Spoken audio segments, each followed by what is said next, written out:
आज की खबर को दोस्तों देखना ना भूलें, पूरा वीडियो देखिएगा। आज की वो सनसनी खोज लेकर मैं आप सभी लोगों के सामने आया हूं, जिसमें 5 दिसंबर को दोपहर के 1:30 बजे के करीब राष्ट्रीय राजपूत करनी सेना के राष्ट्रीय अध्यक्ष श्री सुखदेव सिंह गोगामेडी जी की 3 लोग उनके घर में घुसकर दोपहर 5 दिसंबर 2023 को ताबड़तोड़ गोलियां चलाकर उनकी हत्या कर देते हैं, जिसमें से 17 गोलियां चलाने का मामला सामने आया है। और वो 3 लोग गिरफ्तार हुए हैं, जो कि कहां कहां पर और कैसे कैसे भागे हैं और किस जगह से अरेस्ट हुए हैं। आज मैं उन्हीं लोगों की पूरी कहानी लेकर आप सभी लोगों के सामने आया हूं। नमस्कार, जय हिंद दोस्तों, कैसे हैं आप सभी लोग। आशा करता हूं आप सभी लोग अच्छे होंगे। एक बार फिर स्वागत है कहानी आपकी मेरे यूट्यूब चैनल में।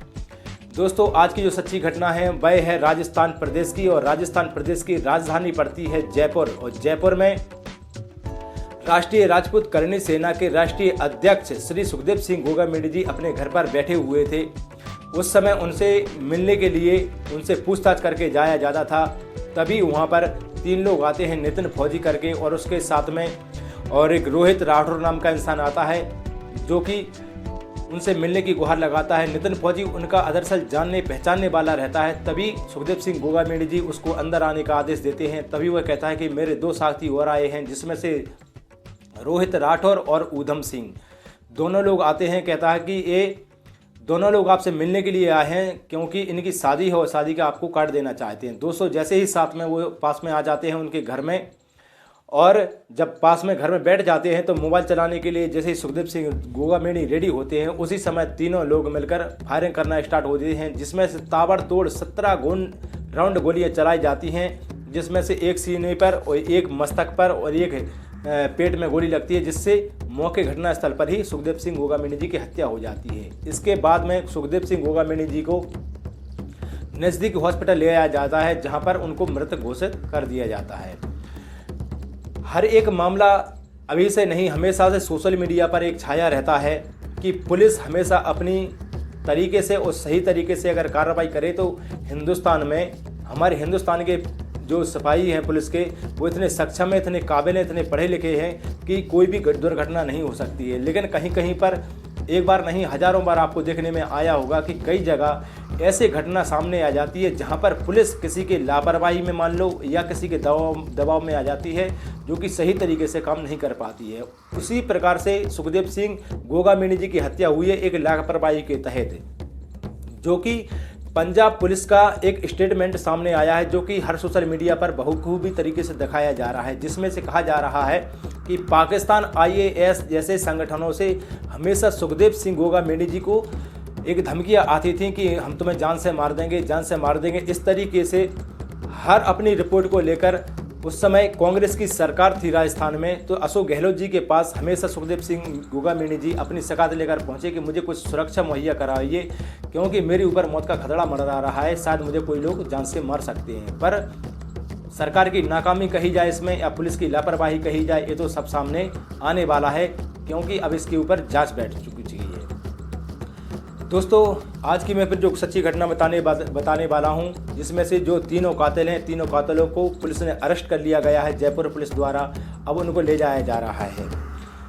शाम को 9 दिसंबर शाम को 7:30 बजे के करीब एक होटल रहता है कमल पैलेस के अंदर जब पुलिस की दस्तखत होती है, तो उसमें से कहा जाता है कि कौन है। तभी वो कहते हैं कि हम पुलिस वाले हैं, जयपुर से हैं, और तुम्हें पुलिस ने चारों तरफ से घेर रखा है। अगर तुमने कोई भी चालाकी की, कोई भी बदमाशी की, तो तुम जान से हाथ धो बैठोगे, क्योंकि तुम्हारे पास सरेंडर करने के सिवाय कोई भी रास्ता नहीं है। इस तरीके से पुलिस वालों के बयान सुनते ही अंदर बैठे 3 लोग अपने आप हाथ ऊपर कर लेते हैं कि साहब हम सरेंडर करना चाहते हैं। इसी के साथ दोस्तों, जब 3 अपराधियों को अरेस्ट करके जयपुर लाया जाता है, फिर उनसे मारपीट की जाती है, उनके साथ में पूछताछ की जाती है पुलिस के हिसाब से। तो उन्होंने बताया है कि इन दोनों को मैं नाम निशान बता दूं आपको, जो 3 अपराधी हैं, इनमें से नाम है, पहले का नाम है नितिन फौजी, जो कि जिला महेंद्रगढ़ हरियाणा का रहने वाला है, और दूसरा नाम है रोहित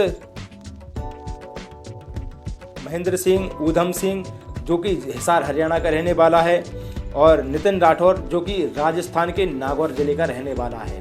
दोस्तों, इन 3 लोगों को नितिन फौजी द्वारा हायर किया गया था ये सुखदेव सिंह गोगामेडी जी की हत्या के लिए। जैसे ही अब जे वहाँ पर पहुँचते हैं दोपहर के 1 बजे के करीब सुखदेव सिंह गोगामेनी जी के घर पर उनके घर पर पहुंचते हैं। बातचीत की जाती है। बातचीत करने के बाद ये ताबड़तोड़ गोलियों से हमला कर देते हैं और हमला करने के बाद उनकी हत्या हो जाती है। फिर ये वहाँ से भागते हैं। जिस गाड़ी से ये लोग वहाँ पर पहुँचे थे तो उस गाड़ी का उन्होंने उपयोग वहीं तक के लिए किया था। अब आगे चलकर ये दूसरी गाड़ियों का रास्ता अपनाते हैं। दोस्तों, जब जैसे ही तीनों लोग ये सुखदेव सिंह गोगामेनी जी की हत्या करने के बाद बाहर निकलते हैं तो एक कार वाले को ये रोकने की कोशिश करते हैं, पर वो कार वाला नहीं रुकता है। इन्हें देखकर स्पीड बढ़ा देता है, वहाँ से भाग जाता है। थोड़ी देर बाद वहीं पर एक इंसान स्कूटर लेके आ रहा था। तभी स्कूटर वाले को देखकर ये रोकने की कोशिश करते हैं। जैसे ही वो भागने की कोशिश करता है, इनमें से जो नितिन राठौर रहता है, रोहित राठौर, वो उस समय इस स्कूटर वाले पर गोली चला देता है और जैसे ही गोली लगने के कारण स्कूटर वाला गिरता है नीचे, उसकी ये स्कूटर लेकर वहाँ से निकल जाते हैं। अब ये पहुँचते हैं डीडबाना पर पहुँचते हैं। डीडबाना पड़ता है एक राजस्थान के पास में ही डीडबाना पड़ता है। वहीं पर एक पेट्रोल पंप है। पेट्रोल पंप पर पहुँचते ही जैसे ही एक इंसान से बातचीत करते हैं कि हमें एक गाड़ी की व्यवस्था हो सकती है, तो वो लड़का कहता है कि थोड़ी देर रुको, मेरा एक दोस्त ड्राइवर है, मैं उससे बात करता हूँ। उससे बात की जाती है तो वह कहता है कि ठीक है, मैं थोड़ी देर में वहाँ पहुँचने वाला हूँ। दोस्तों, उस पेट्रोल पंप पे खड़े हुए इंसान का दोस्त गाड़ी लेकर वहाँ पहुँचता है तो ये दोनों लोग उस गाड़ी में बैठते हैं, रोहित और नितिन फौजी। तो उससे कहते हैं कि हमको चुरू जाना है। चुरू पहुंचने की बात होती है। 1500 रुपये में इनकी बातचीत हो जाती है, डीजल डलवा दिया जाता है। फिर गाड़ी में बैठने के बाद ही उनमें से नितिन कहता है कि अब हमें हिसार जाना है। तब वह कहता है कि हिसार तो हरियाणा में पड़ता है, जो कि काफ़ी लंबा पड़ जाएगा और मेरी बीवी की तबीयत ख़राब है, मैं तुम्हें ज़्यादा दूर नहीं छोड़ सकता हूँ। इसी के साथ दोस्तों जब कहते हैं ये लोग कि ठीक है, तुम हमारे लिए दिल्ली के बस अड्डे छोड़ दो, तभी इनको दिल्ली के नोखा बस अड्डे पर छोड़ दिया जाता है। फिर ये वहाँ से बस अड्डे से धारूहेड़ा पहुँचते हैं। धारूहेड़ा से जे रेवाड़ी के रेलवे स्टेशन पहुँचते हैं दोनों लोग, और रेलवे स्टेशन पर साइड में छिपे जाते हैं कुछ समय के लिए। छिप जाने के बाद ये ट्रेन पकड़ते हैं रेवाड़ी रेलवे स्टेशन से, तो ये मंडी पहुँचते हैं और मंडी से पहुँचते हैं मनाली, और मनाली की सुबह सुबह ये पहुंचते हैं चंडीगढ़। चंडीगढ़ में एक जगह पड़ती है कमल पैलेस। इस तरीके से दोस्तों कमल पैलेस में ये रेस्टोरेंट एक बुक करते हैं, उसमें रुकने की अपनी व्यवस्था कर देते हैं। तभी इनको 5 तारीख से भागे हुए 6 और 7 और 8 और 9वें दिन 9 तारीख को शाम को करीब 7:40 पर ये अपने कमल पैलेस में एंट्री करते हैं अपने रूम के अंदर। और एंट्री करने के बाद 7:40 पर एंट्री होती है तो 8:40 पर पुलिस की दस्तखत होती है और पुलिस इनको अरेस्ट कर लेती है। अब इसमें एक मामला सामने आता है दोस्तों कि पुलिस ने के ऊपर जब राजस्थान में सुखदेव सिंह गोगामेनी जी की हत्या हो जाती है और इसके बाद जब पुलिस के ऊपर करनी सेना के जो सिपाही रहते हैं, जो सैनिक रहते हैं, जो उसके संगठन के कार्यकर्ता रहते हैं, उनके द्वारा एक भीड़ द्वारा जब प्रेशर बनाया जाता है राजस्थान सरकार के ऊपर और पुलिस के ऊपर, तो पुलिस उनको 72 घंटे का अल्टीमेट देती है कि ठीक है, हमें 72 घंटे का समय चाहिए और 72 घंटे के अंदर हम उनको अरेस्ट करके सामने ले आएंगे। इस तरीके से दोस्तों कहा जाता है कि पुलिस ने उन तीनों अपराधियों को अरेस्ट करके इस समय दिल्ली लाया गया और दिल्ली लाने के बाद उनको जयपुर लाया गया है। तभी बताते हैं कि जब पुलिस सही तरीके से काम करने के लिए लग जाती है तो उनको पकड़ने में 72 घंटे का बल्कि 71 घंटे का समय लगता है। पुलिस उनको जाकर अरेस्ट कर लेती है। अब इसमें से बताते हैं कि कुछ ऐसे आला अधिकारी थे जिन्होंने दिल्ली बात की थी कि अब तो साहब हमारी कुछ सहायता कर दीजिए, बड़ी बदनामी होने वाली है, हमको इन तीनों अपराधियों को पकड़ने में कुछ सहायता कीजिए। तो दिल्ली के बताते हैं कि नाम गुप्त रखा गया है। तो कुछ विशेष अधिकारियों ने राजस्थान पुलिस के अधिकारियों को उन तीनों लोगों के पकड़ने की जानकारी प्राप्त दी थी कि आपको इनको ऐसे ऐसे पकड़ा जाता है। दिल्ली के अधिकारी कौन है? जहाँ पर लॉरेंस बिश्नोई का ज़्यादा से ज़्यादा समय दिल्ली के जेल में बीता है, वहाँ के कोई अधिकारी थे। इस तरीके से दोस्तों तीनों अपराधियों को लाकर पूछताछ जारी है समय। अब देखते हैं सामने मामला क्या आता है, किन किन लोगों के नाम सामने आते हैं और आखिरकार पुलिस उनसे पूछेगी कि सुखदेव सिंह गोगामेनी जी की हत्या किस कारण से की गई और किन लोगों के कहने पर की गई।